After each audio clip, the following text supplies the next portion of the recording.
Nasib naas dialami oleh Irsa Ramadan.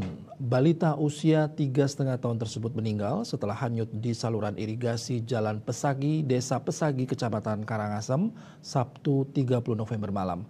Korban hanyut diduga akibat terpeleset.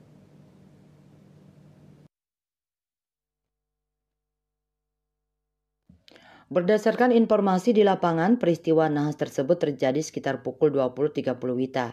Kejadian itu terjadi bermula ketika ayah korban, Julpan Rusaimi, sedang bekerja di gudang pembuatan lemari kaca di wilayah tersebut sekitar pukul 20.30 WITA.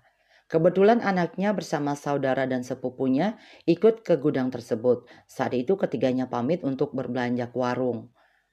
Di sepanjang jalan menuju warung merupakan saluran irigasi. Setelah selesai bekerja, Rusaimi mendapati anaknya yang lebih besar dan sepupunya di lokasi, sedangkan korban tidak ada.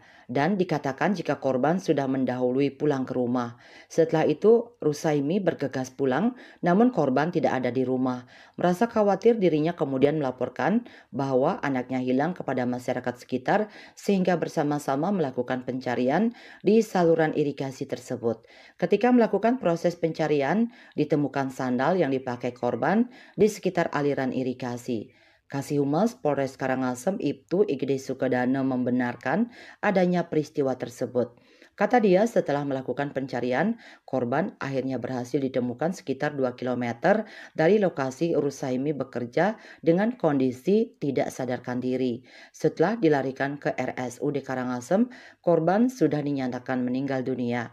Korban diduga terpleset saat melintas di saluran irigasi tersebut, lalu hanyut mengingat arus di saluran irigasi tersebut sangat deras. Eka Parananda, Bali Pos melaporkan.